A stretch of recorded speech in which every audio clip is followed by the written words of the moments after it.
Welcome to the Franchise Woman podcast, where passion and purpose collide, profits are made, and relationships forged. I'm Rebecca Monet, CEO and Chief Scientist at Zoracle Profiles. I'm here with my co-host, community advocate, speaker, author, and entrepreneur, Tracy Kawa. Tracy, we have a couple of really cool guests. I can't wait to spend some time with them today. Our special guests are two incredible leaders everyone in the franchise space knows and respects. Angela Olea is the founder and former CEO of Assisted Living Locators and a true trailblazer in franchising.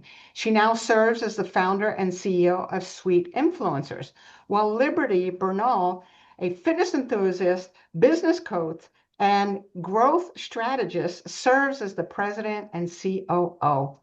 Sweet Influencers is the first AI-powered influencer marketing platform built by franchisors for franchisors. Sweet Influencers help franchise systems scale authentic, measurable, local marketing through the most powerful voices they have, the franchisees. Together, Angela and Liberty share a bold mission to redefine how influencer marketing connects brands and audiences with a purpose. I am so excited you guys are here. It's good to see you. It's been a few months. Thank you for Thank having you.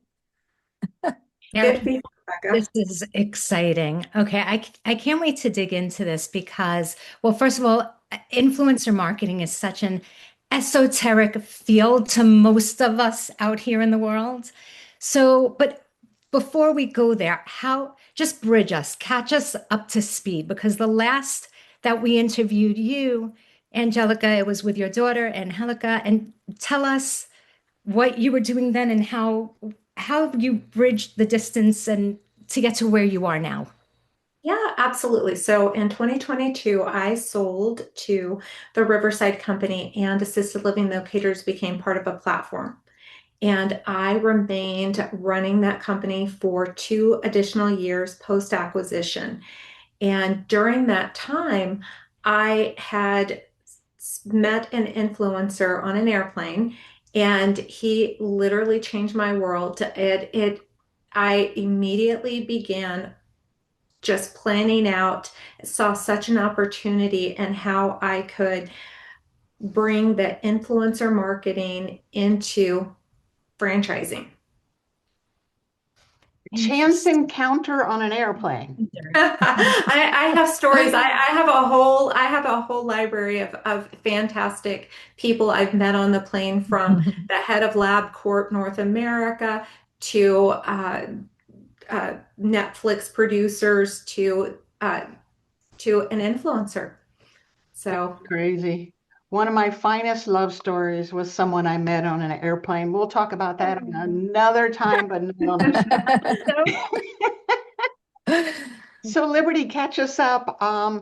You've been a great strategist and a business builder and a coach, helping people make some pretty big decisions. So, tell us how you got here. How is it the two of you decided to work together? Yeah. So somehow over the last 25 years in franchising, Angela and I had not met. What? So as you mentioned, I know, Oh, as you mentioned at the beginning, everyone knows and respects us. It's like, oh, thank you. And I'd heard of Angela. I, of course, knew assisted living locators, but I had a brief stint away from attending events in person from franchising. I've never left franchising. I started in it in 1998 and have always been a franchisee, franchisor, supplier, consultant, that kind of thing. But my daughter is now 12. And when she was about 2 or 3, I just thought, I really need to rearrange some things. And franchise events sort of fell off to the side until this last year. And I had been part of Franchoice for a year. And that was sort of my entree back into events. And last summer, a friend, another amazing franchising woman, Sally Fasinelli, introduced us officially. And Sally had explained sweet influencers in the best way she could, because again, it is one of those interesting things where not everyone completely understands influencer marketing, and certainly not where we've taken it. We've definitely taken it to the next level, which we'll get to. But when I met Angela, we immediately connected. And it wasn't just that connection, but my connection to what sweet influencers was at that time and where it was going. I knew I had to be part of it.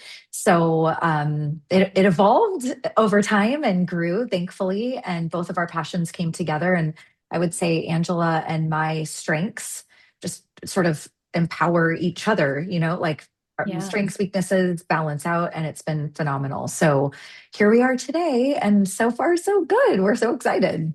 That's a beautiful partnership. So Yes. one of the things that I'm thinking, Angela, is that you're the type of person when you walk into a room, amazingly enough, you already know what that room needs. Figuratively speaking, of course.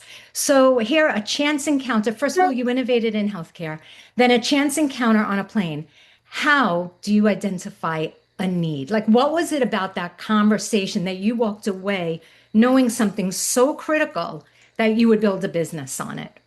Part of what I did, I probably went to 8 to 10 franchise development conferences per year. And during that, I loved sitting through all of the franchisors talking about their brands, what's happening, trying to get clients, what are the pain points. And so with my own franchise and really living, breathing, and collaborating with the colleagues, it was abundantly clear sales is your number one. Franchisees, happy franchisees, that builds businesses. And so that's, if they've got sales, if they're active and doing business, was universal. And so it was, how do I apply? In my previous life with assisted living locators, I match made seniors and providers and created a database that helped. It was a tool that helped that matchmaking with the human component of helping facilitate the families and having great providers in that network.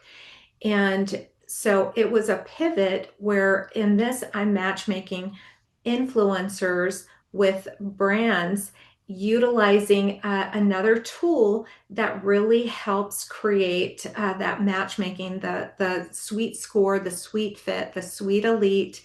And again, pivoting, I'm doing basically the same thing, but transferring who are the end users and how it's being performed. I'm glad you defined that because I hadn't seen the correlation because you were a matchmaker prior. And you use technology to make that happen, and you're doing sort of similar here. I hadn't made that correlation, so I really appreciate you clarifying that. Um, I want to go back to something, Liberty, you said about the two of you and how the two of you complement each other. Can you expound on that a little bit? How do you complement each other? What was your attraction to Angela? I can't believe you didn't know her. I know. Um, so what was your attraction that said, Yeah. this is my next chapter? Yeah, that's a great question. Because I really was digging deep personally first into what the next chapter should be. And I do have to say, I really do believe in the powers of the universe and things happening for a reason. So where I may have put it out there, I'm looking for the next thing, and not just a little thing or another client or another this or that. It was what's something I can really focus my time and energy on. And I also have learned over the years I'd really like to be choosy about who I work with. So, there is that initial connection, even if it was through a screen. We didn't get to meet in person. It was through Zoom, just like this. But I mean, Angela, your face came on the screen. I was like, oh, like, oh, hey. And we were talking. It just felt immediately comfortable. But when we started sharing more of, well, first I heard the vision. Of course, I love the idea of the company, and Angela sharing what her vision was for the role she was looking to fill. And, initially it was focused on business development and finding our clients. And that is something very natural for my personality and something I love to do. But it evolved quickly in sharing that a lot of my strengths are in operations, in leading and leading an organization and setting a culture. And certainly not that Angela doesn't have those superpowers, but she was also looking for that person to grow into that role. So, in just a few months, that's where my role shifted to help lead the company overall, but still focus on new business. And it always, I know it sounds so corny, it always felt right. And it still does. And you can't, that's really special. It's really unique. I think I let Angela know at least weekly how grateful I am to work with her because it is so special. So that's the story from my perspective. That's so nice. Yeah. And it's nice, Liberty, that you weren't just looking for what's next. You were looking for what's next that I could really make an impact, which Yes. begs the question, what is the impact that you want to make? Such a good question. It has two answers because I think for many of us, we need to be fulfilled and we need to have balance. I know everyone has over talked work life balance over the last decade, but that Right. was essential for me. I'd mentioned when my daughter was a toddler, really needing to make some adjustments. And now as she enters her teen years, similarly, right? But it makes you look at your own life and where you're balanced or off balance. So I knew I needed to sort of fit in, not a square peg in a round hole, but it needed to feel like round peg, round hole kind of feeling. So that was first and foremost. But then what we do to make an impact on the world and other people also matters to me. I started in the fitness industry. So that was an easy one to gauge, an easy one to say, I work with this client. She not only loses weight, yay, byproduct, but she feels better. If she feels better, her family feels better. If her family feels better, that's an impact on the world. Where with marketing, it's always been a secondary love for me to fitness when it comes to business. And knowing that this is a marketing company, yay, right off the bat, but the influencer side is unique. It's groundbreaking at this point, especially the way that we're doing it. And it's disruptive. And I knew that if we could bring this service to the franchise community, especially, we could actually make an impact on their bottom line, not only for franchisors, but franchisees. And it also feels really good. It's a really fun aspect of marketing. So it just everything fit beautifully into what I was personally looking for. Nice.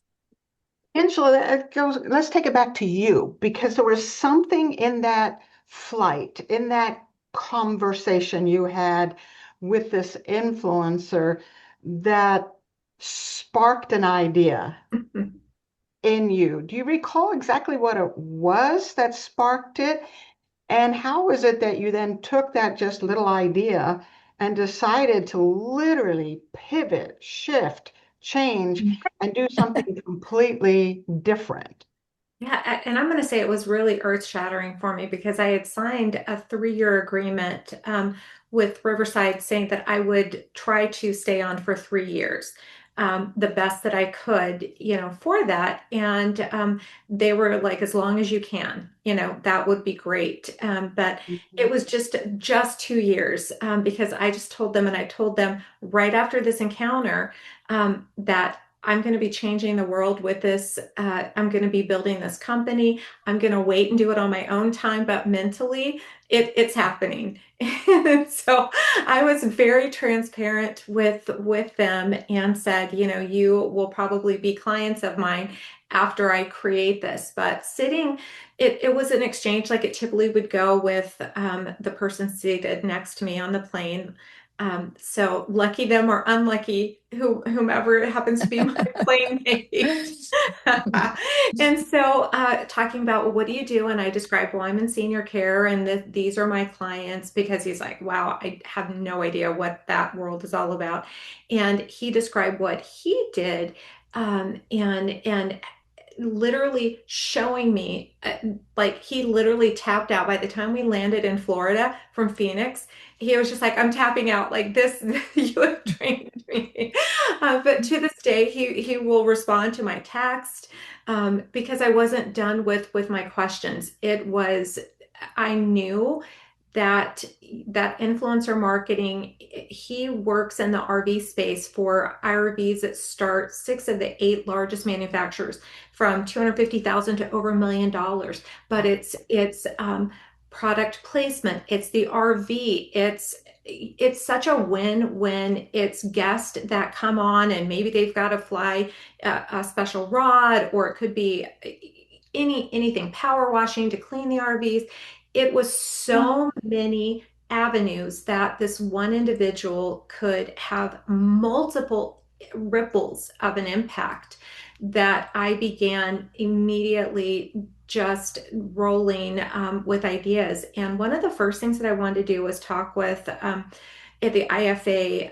I spoke with the CMO of Yum Brands, and I sat through the pre-IFA kickoff, and I sat through the entire, there was a panel, but I sat through the entire education, but not one iota was on influencer marketing. And I was just beside myself. And so, of course, I'm beelining up there and asked, do you use influencer marketing? How did you, I've got 3 questions, do you use it? How did you discover it? And what is your plan for the future? And there also happened to be one of the largest franchisees for Taco Bell that was there as well. And she just reiterated that, in fact, their budget that they were allocating for influencer marketing was going to significantly increase in the following year.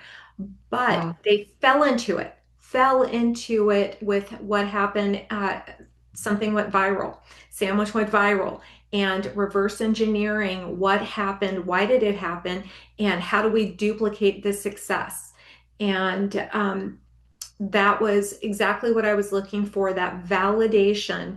And once I got that, I was already 90% there, and that 10% just was the injection that I needed to absolutely help me, really tell Riverside, like, I'm done. Like, I cannot, I'm so itchy to get started. I can hardly stand it. So, and so, I gave them a 6-month runway to do it. And they were very, patient with me while I was imparting, getting in my mind, getting things started, but not physically getting it started until I was officially separated. Right. Wow. I got a flash. I have grandchildren and great-grandchildren now. And I have a 13-year-old who's a Lululemon person, and she's all fancy, right? And she got into the Stanley thermoses, drinks or whatever. I'm like, those are the ugliest things ever in the world. A 13-year-old who's very fashion conscious, wanting every possible one there was. And she pointed to the original influencer that had this Stanley, and it just caught fire. All of a sudden, something that was for men working in the field, farming or whatever, now all cool hip kids were having these Stanley. So it is contagious when you get the right influencers to speak about a product or a brand or an idea. It really is viral, right? Is but what it becomes. So that's the picture I got as you were sharing that, Angela. What's fascinating to me, much like Liberty, you both knew. There was a check. You had a check, Angela, to make sure there was some validation when you went to the IFA, but you both kind of just knew somehow. So I'm very impressed with that. I'd like to know something really quick. You got it, girl. How do you define influencer? What makes an influencer? How does a company use it? I just want to reel it back all the way to the beginning, right? I love that you asked that. That's probably one of the most important questions to answer, because different people think of influencer in different ways. So I'll start an answer, and Angela may have a little more to add, perhaps. But an influencer actually isn't one size fits all. It's not one certain type of person. It's not a certain age or really any demographic. An influencer can be someone what we call micro influencers in a hyper local market. Like, Rebecca and I have at one point both lived in San Diego. And, San Diego would be that hyper local market where there may be someone with 5,000 followers, not 500,000 followers, but has really good engagement. She's trusted. That's one keyword, Mhm. trust. They Yes. have influence over an audience of a particular, I would say their audience is a particular demographic, and that's really where the power is in the type of marketing we do. We're matching audiences more than anything, but and they're authentic. They're speaking about a product, like sort of adding on to what you said, Rebecca. The influencers are an authentic voice speaking about a product or service where yes, do they have to say ad? They have to say ad. Actually, my husband was showing me a Diet Coke post on Instagram. He's like, "Oh my gosh, this girl is talking about Diet Coke. That's crazy." I'm like, "Honey, that's an ad. That's an influencer." And he's like, "No, it's not." I'm like, look, and we That's do have to make a little like hashtag ad, but it still comes across a lot better than an ad. Like if Diet Coke just, ad, we're like, "Meh, whatever, scroll." But if this mhm. person is talking about it and maybe they add some humor or maybe they add, a twist on it that's just theirs, their audience resonates. So that I hope is helpful. Now, an influencer can also be massive. So, did you hear that recently an influencer sold his company because influencers can get so big they become a company? He sold it for almost $1 billion. He sold Whoa. his following. So he had collectively between his social channels so Amazing. many followers and he was so trusted and there was so much engagement. $975 million later, this gentleman sold everything for his audience and the trust. And he still holds shares. So Wow. he didn't completely sell out, but there's a value to that. And there's a reason there's a value to that. It's because you can't, it's almost untouchable, right? So there's his size and he probably gets paid, I don't know, what do you think, Angela? 50, Oh, 100, $250,000 a post. So I would say a lot of folks that I talk to immediately go there like, oh, we can't afford $50,000 for a post. Like, no, no, no, no. Some of our influencers charge $250. It's like think smaller, local level franchisee, but we can do larger. But influencers look and feel, and there's so many different versions of that word, really. That's so cool. That was a really Yeah. good explanation. Yeah. Thank you. Thank you. yeah. Um, I have a odd question. I'm wondering if I could throw out there. Both of you have taken a lot of risks in your life and you've stepped outside and done things differently. There's no doubt what you're doing now is different. I guess the question I have, if you had a message to business owners, entrepreneurs, franchisors, women about being able to do that and to constantly learn, what would that message be? Well, and I can speak from a franchise perspective. I was in franchising for 20 years with the same franchise, and I constantly evolved that franchise and had fun doing it. But it was leaning into trying things, and some new marketing may or may not work, but I was always looking to pilot and try out with the end result wanting to drive more business to my franchisees. That at the end of the day, that was always about trying to drive business, and so I prided myself on evolving what was happening at that time. And so I would say practice that, walk the walk, talk the talk. Don't be afraid to lean into this tool that we're offering, and try out and see how it works, and try it out in different markets. If you're a franchisee or franchisor, if you're a franchisor, you want to try it in different markets and see how it works, and give it time. I'm not going to say it's like SEO, because SEO really, that can be, you hear the magic, oh, it may take 6 months. That's not influencer marketing. Influencer marketing, you are definitely going to see it faster, significantly faster, but getting the right personas. It's really dialing it in And some territories might be different. Miami, Florida may be different than Seattle if you're a franchise. So it is getting the right mix of influencers, and that's what we do is we're on top of it and we're looking at the data real live, real time to make the adjustments that we need to. And we're not trying to spend all of the money at one time with one influencer and we're like, oh, oops. We're adjusting with different influencers and using that technology to how do we scale this? How do we create this playbook? And how do we continue to make these micro changes to continue to enhance and get better and better and better? Very cool. Are you talking about matching a brand, like a company's brand to an influencer's brand? And do they have to necessarily like align 100%? Can they align? No, sort of. So if a brand, for instance, if you're a cabinet company, who, and Liberty mentioned it earlier, we're really reverse engineering.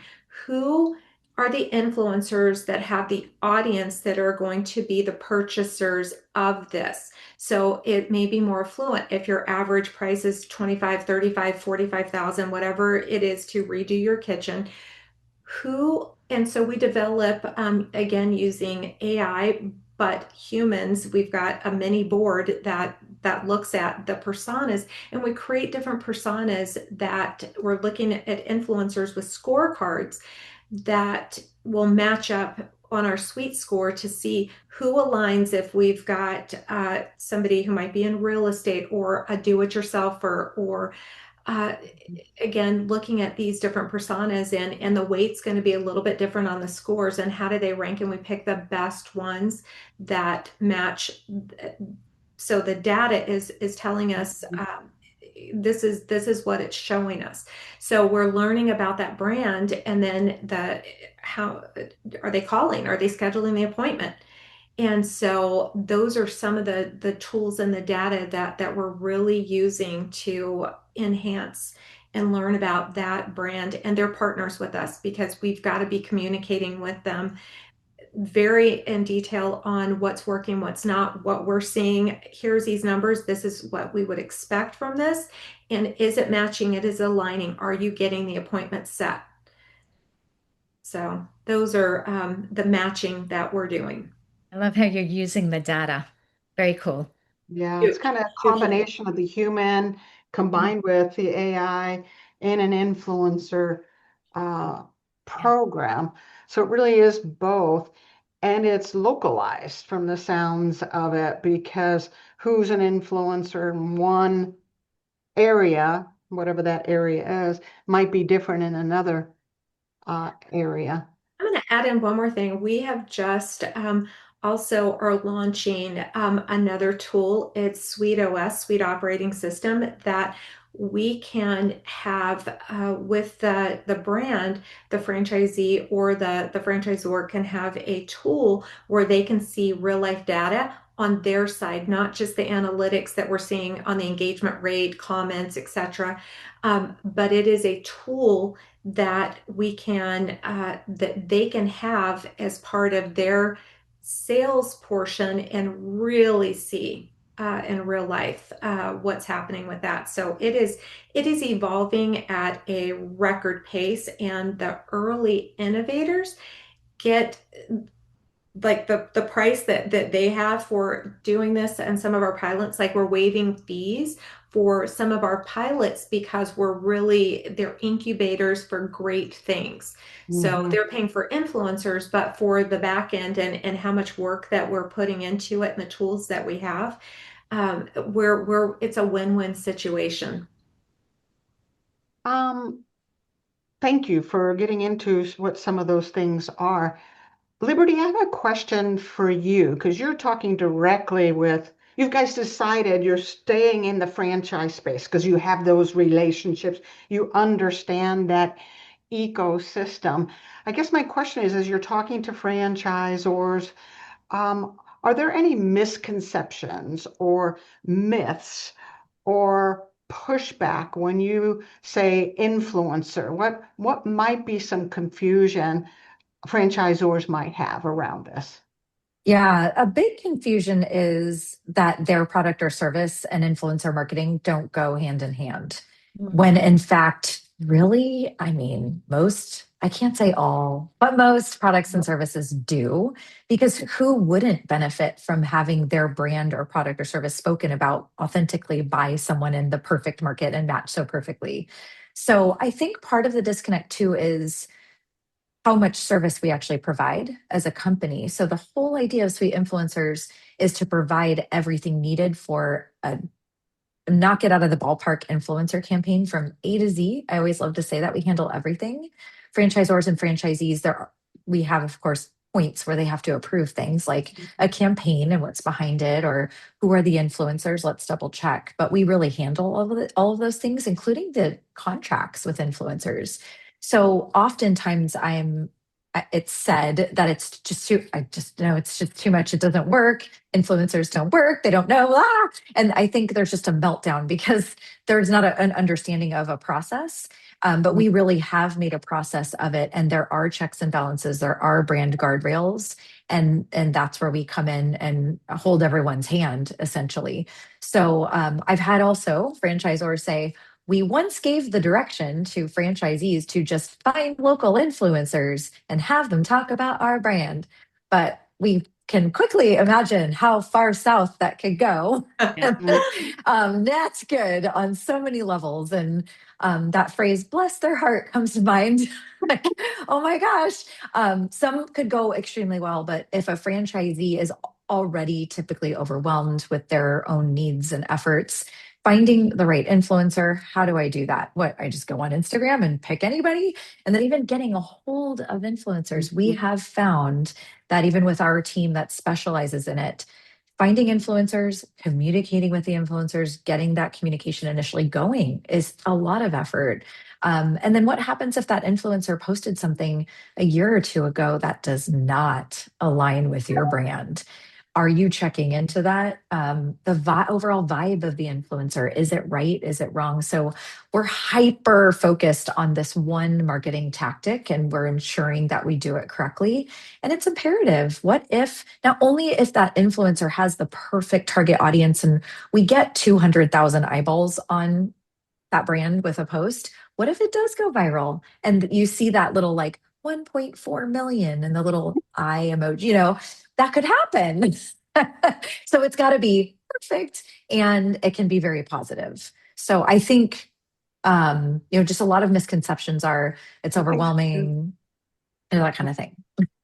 I think that kind of goes back to something Angela said too. As a franchisor, you were always looking for innovative marketing for your franchisees to drive business to them.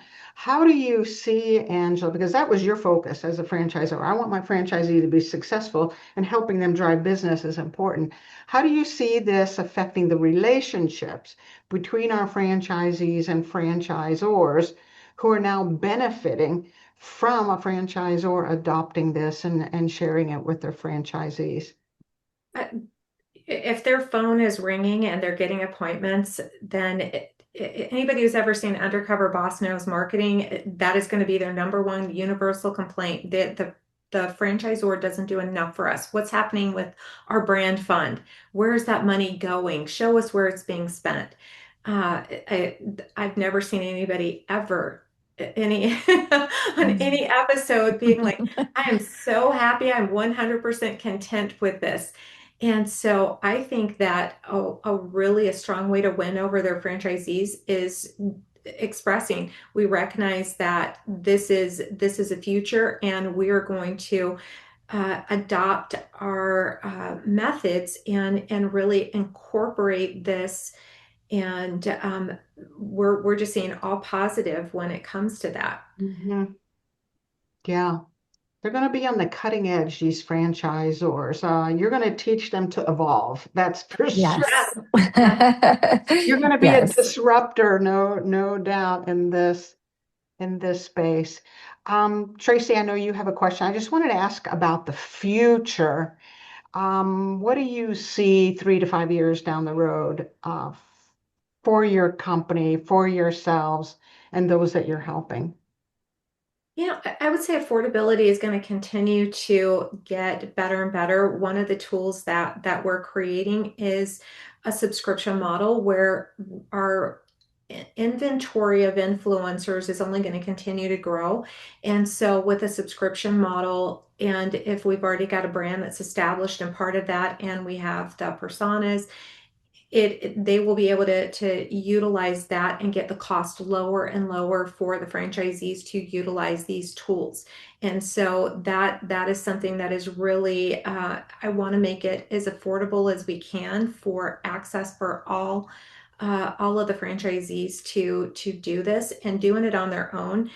It is I'm not worried about that in the slightest, that oh, franchisees are all going to do this on their own. Good luck with that. Good luck. There is a moat Mm. there is a moat, a technique, and a science to doing this. Otherwise, their time, they might as well sign up to do this full time if they're going to do Oh, it. yeah. It's not something that they can do, and it's 1 hour a week that they can dedicate to AI doing this for them, and it's going to post, and they can set this on automation on their own. It is not going to happen. That's called a dream world. And so so in 3 4 years, continue to grow our influencer creator marketplace so that it makes it easier and better for the franchisees to get qualified quality influencers that match the persona that we know that would be a ranking for their particular brand. Love it. What's interesting about this is there are so many people out there that say, I want to be famous. I want to be an influencer. But it's kind of working the puzzle backwards. Like you have to, it sounds like, and correct me if I'm wrong, that you have to do the work and really put out quality material so that you gain the audience, so that you become an influencer. Do I have that right? The number one I would say is that they need to be consistent and they need to have a consistent audience. If they're good at do it yourself, or in this instance where Andrew, the gentleman from the plane, his was RVs. It was all things RVs, RVs, RVs, RVs. And so that messaging, you knew what you were getting, all things in that ecosystem. And so with influencers, we're helping them as well because they're starting off the nano, the micro, and we're helping them.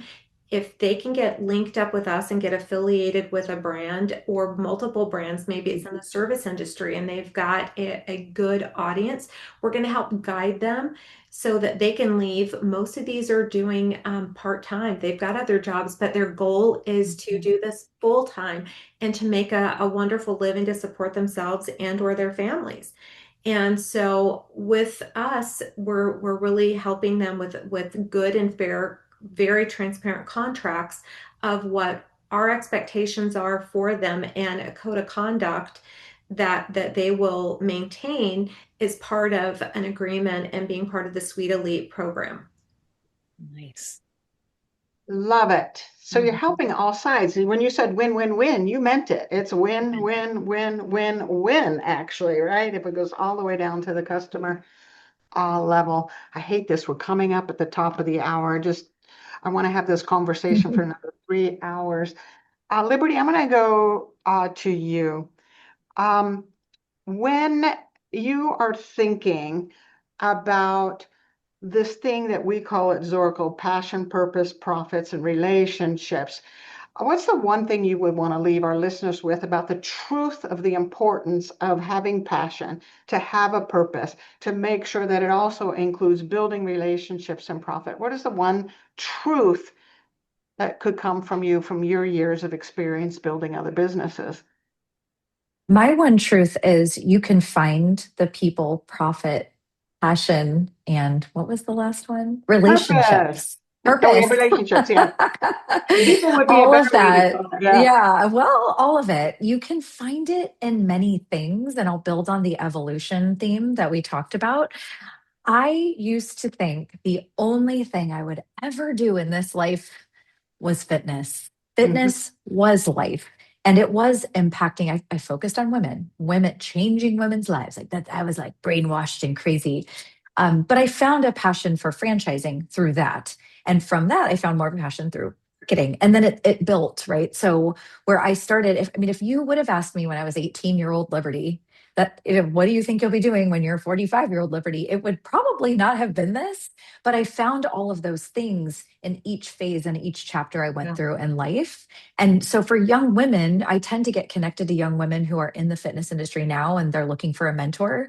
I'll explain to them, you'll find your passion in this, but it'll really be in the business side and that will evolve over time, and be open to that evolution. And you can be just as happy, you can be just as healthy. Now I work out for fun. I have friends who've known me, over these 30 years, and they just can't believe that I don't work out in a studio anymore.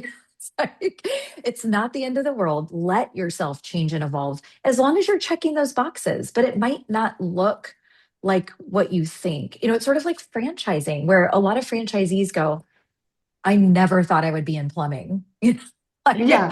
But right, like women, there are women who are really successful. Mr. Rooter, some of their most successful franchisees are women who said, same thing. If you asked me when I was 18-year-old me if I'd be running a plumbing company, no, No but they way. were able to check those boxes and find their true happiness, healthiest, most fulfilled self. So, and impact others. You can still impact others. So that's been a big one for me, especially over the last even few years, as I found my exit from fitness and really focus on franchising and business and leading outside of the fitness industry. So it really does go along with our theme today, which is evolve. Um, Yes. it's interesting. So many of us, I know I have personally, our whole identity is fitness, or in my case, science, right? Yes. Identity. What's amazing to me, Angela, is I would have assumed this nurse in you, this person that helped others provide services for those that need it, especially the elderly, that your identity would have been wrapped up in that. But within a single conversation, you go, I am no longer that.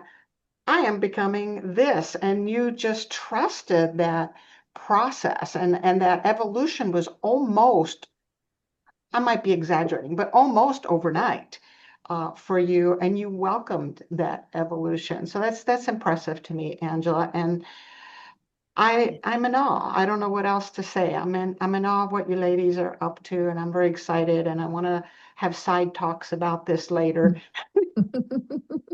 So, Absolutely. so thank you, ladies, for being here. Really appreciate both of you. Tracy, I'm going to punt it over to you. Actually, we need to know how to get hold of you. Tell us a website, some way that we can get Our hold. brand new amazing website is sweetinfluencers.ai. We just launched it, so we're really very excited and proud of it. Perfect. Tracy, I'm going to punt it over to you for your final words, hon. Oh, ladies, I'm very inspired and motivated by what you're doing. I think that you're not just evolving, you're not just disrupting. I think you're rebranding influencers, is what it sounds like, because there are so many misconceptions out there and so many different thoughts about what an influencer is, what that person does, who they do it for. There's just so much, there's more misinformation about influencers than information. And I think you're literally rebranding what influences are and how they work with businesses, especially in franchise. I think it's a great, different, extraordinary take on marketing, and you're to be applauded for that. Nice work. Beautiful. You. Thank you. Yeah. We're gonna have a white paper case study from Harvard Business School on YouTube someday. Yeah. Well, thanks again, everyone. Really appreciate you being here. And thank you to our audience that are listening in today. Make sure to comment, like, share this interview, and of course, subscribe to our channel. And we'll see you next week on another episode of the Franchise Woman Podcast, where passion and purpose collide, profits are made, and relationships forged.